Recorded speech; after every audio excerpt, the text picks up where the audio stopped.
ವೇದಿಕೆ ಮೇಲಿರುವ ಗಣ್ಯರೇ, ಇಲ್ಲಿ ನೆರೆದಿರುವ ಎಲ್ಲ ಹಿರಿಯರೇ, ಇಲ್ಲಿ ನೀವು ನಿಮ್ಮ ಮೊಮ್ಮಕ್ಕಳಿಗೆ ಮತ್ತು ಮಕ್ಕಳಿಗಷ್ಟೇ ಹಿರಿಯರಲ್ಲ, ಇಲ್ಲಿರುವಂಥ ಎಲ್ಲ ಸಿಬ್ಬಂದಿ ವರ್ಗದವ್ರಿಗೂ ಸಹ ನೀವು ಹಿರಿಯರೇ. ನಿಮ್ಮ ಮಕ್ಕಳಿಗೆ ಮೊಮ್ಮಕ್ಕಳಿಗೆ ಬುದ್ಧಿವಾದ ಹೇಳೋದು ಅಲ್ಲದೆ ನಿಮಗೆ ಅನಿಸಿದ ಕೆಲವೊಂದು ಒಳ್ಳೆಯ ವಿಚಾರಗಳನ್ನು ನಮ್ಮ ಶಿಕ್ಷಕರಿಗೂ ಸಿಬ್ಬಂದಿ ವರ್ಗದವ್ರಿಗೂ ನಿಮ್ಮ ಅನುಭವ ಧಾರೆಯನ್ನು ಒದಗಿಸ್ಕೊಟ್ರೆ ನಾವು ಇನ್ನೂ ಒಳ್ಳೆಯ ರೀತಿಯಲ್ಲಿ ಮಕ್ಕಳನ್ನ ಎಜುಕೇಟ್ ಮಾಡಲಿಕ್ಕೆ ಸಾಧ್ಯವಾಗುತ್ತೆ. ನಿಮ್ಮ ಒಂದು ಸಲಹೆ, ಸಹಕಾರ, ಮಾರ್ಗದರ್ಶನವನ್ನು ನಾವು ಸದಾ ಬಯಸ್ತೀವಿ ಅಂತ ಒಂದು ವಿಷಯವನ್ನು ನಾನು ಹೇಳಲಿಕ್ಕೆ ಇಷ್ಟಪಡ್ತೀನಿ. ಹಾಗೆ ನನ್ನ ಪ್ರೀತಿಯ ಶಿಕ್ಷಕ ಬಾಂಧವರೇ ಹಾಗೂ ಇಲ್ಲಿರುವಂಥ ಎಲ್ಲ ಮುದ್ದು ಮಕ್ಕಳೇ, ಈಗಿನ ಒಂದು ಪ್ರಪಂಚ ಹೇಗಿದೆ ಅಂದರೆ, ಮೊದಲು ತಂದೆ ದುಡಿತಾ ಇದ್ರು, ತಾಯಿ ಮನೇಲಿ ಇಟ್ಕೊಂಡು ಮಕ್ಕಳನ್ನ ನೌರಿಶ್ ಮಾಡ್ತಾಯಿದ್ರು, ಪೋಷಣೆ ಮಾಡ್ತಾಯಿದ್ರು.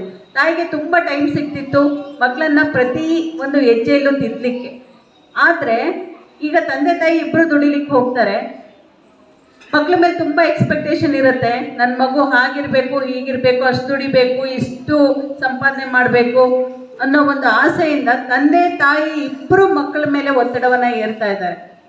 ಶಾಲೆಯಲ್ಲಿ ಶಿಕ್ಷಕರು ಸಹ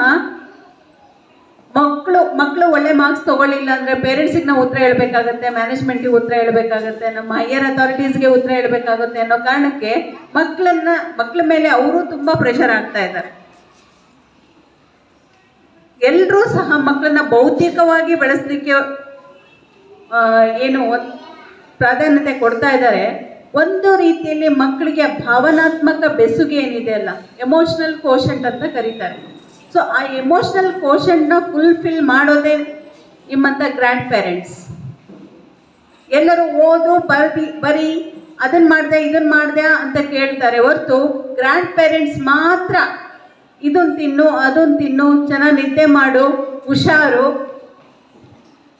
ಹುಷಾರಾಗಿರು ಅಂತ ಹೇಳೋ ಕೆಲವೇ ವ್ಯಕ್ತಿ ಒಂದು ಮಗುವಿನ ಜೀವನದಲ್ಲಿ ಅಂದರೆ ಅದು ಗ್ರ್ಯಾಂಡ್ ಪೇರೆಂಟ್ಸ್ ಮಾತ್ರ. ಸೊ ಆ ಒಂದು ನಿಟ್ಟಿನಲ್ಲಿ ಮಕ್ಕಳಲ್ಲಿ ಆ ಸೆಕ್ಯೂರ್ ಫೀಲಿಂಗ್ ಏನು ನೀವು ಉಂಟು ಮಾಡ್ತೀರಲ್ಲ, ಹಾಗಾಗಿ ಮಕ್ಕಳು ಸ್ಕೂಲ್ ಬಿಟ್ಟ ತಕ್ಷಣ ಫಸ್ಟ್ ನೋಡೋಕೆ ಬಯಸೋದೆ ನಿಮ್ಮನ್ನ. ತಂದೆ ತಾಯಿ ಯಾವಾಗ ಬರ್ತಾರೋ ಬಿಡ್ತಾರೋ ಅದು ಬೇಕಾಗಿಲ್ಲ. ಯಾವಾಗ ಅಜ್ಜನ್ ನೋಡ್ತೀನೋ, ಅಜ್ಜಿ ತೊಡೆ ಮೇಲೆ ಕುತ್ಕೊಂಡು ಅವರು ತಿನ್ಸೋ ತಿಂಡಿನ ತಿಂತೀನೋ, ಅಜ್ಜನಿಗೆ ಎಲ್ಲ ಯಾವಾಗ ಒಪ್ಪಿಸ್ತೀನೋ ಅಂತ ಮಕ್ಕಳು ಕಾಯ್ತಾ ಇರ್ತಾರೆ. ಅಂತ ಎಮೋಷನಲ್ ಕೋಶಂಟ್ನ ನೀವೇನು ಫುಲ್ಫಿಲ್ ಮಾಡ್ತಿರಲ್ಲ, ಹ್ಯಾಟ್ಸ್ ಆಫ್ ಟು ಯು. ಹಾಗಾಗಿ ನೀವು ನಿಮ್ಮ ಮಕ್ಕಳಿಗೆ ಕೊಡೋಕ್ಕೆ ಆಗದೆ ಇರೋಂತಹ ಅಥವಾ ಕೊಡದೆ ಮಿಸ್ ಮಾಡಿರೋಂಥ ಎಷ್ಟೋ ಒಂದು ಅನುಭವದ ದಾರಿಯನ್ನು ನಿಮ್ಮ ಮೊಮ್ಮಕ್ಕಳಿಗೆ ಕೊಡುವಂಥ ಸದವಕಾಶ ನಿಮ್ಮ ಮುಂದಿದೆ.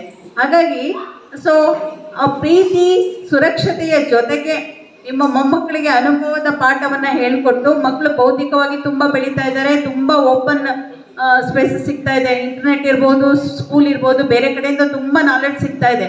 ಆದರೆ ಸಂಸ್ಕೃತಿಯನ್ನು ದಾರಿ ಹಿಡಿಯುವಂಥ ಒಂದು ಮಹತ್ ಕಾರ್ಯ, ಒಂದು ಜವಾಬ್ದಾರಿ ಗ್ರ್ಯಾಂಡ್ ಪೇರೆಂಟ್ಸ್ ಕೈಲಿರುತ್ತೆ. ನಮ್ಮ ಪರಂಪರೆಯನ್ನು ಹೇಳ್ಕೊಡ್ಬೇಕು, ಸಂಸ್ಕೃತಿಯನ್ನು ಹೇಳ್ಕೊಡ್ಬೇಕು, ಮಕ್ಕಳು ಹೇಗೆ ಬದುಕಬೇಕು, ತಮ್ಮ ಜ್ಞಾನವನ್ನು, ತಮ್ಮ ನಾಲೆಡ್ಜನ್ನು ಯಾವ ರೀತಿಯಾಗಿ ಸಮಾಜಮುಖಿಯಾಗಿ ಬಳಸ್ಕೋಬೇಕು, ಸಮಾಜಕ್ಕೆ ನಾವು ಏನು ಕೊಡುಗೆಯನ್ನು ಕೊಡಬೇಕು, ಯಾವ ರೀತಿ ಕುಟುಂಬಕ್ಕೆ, ದೇಶಕ್ಕೆ ಒಳ್ಳೆ ಪ್ರಜೆಗಳಾಗಿ ಬಾಳಬೇಕು ಅನ್ನೋದನ್ನ ಹೇಳ್ಕೊಡುವಂಥ ಮಹತ್ವದ ಜವಾಬ್ದಾರಿ ನಿಮ್ಮ ಮೇಲಿದೆ.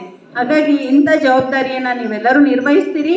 ನಿಮ್ಮ ಮಕ್ಕಳಿಗೆ, ಮೊಮ್ಮಕ್ಕಳಿಗೆ ಅಲ್ಲದೆ ನಿಮಗೆ ಒಳೆದಂಥ ಯಾವುದೇ ಸಲಹೆ ಸಹಕಾರವನ್ನು ನಾವು ತಗೊಳ್ಳಿಕ್ಕೆ ಇಷ್ಟಪಡ್ತೀವಿ.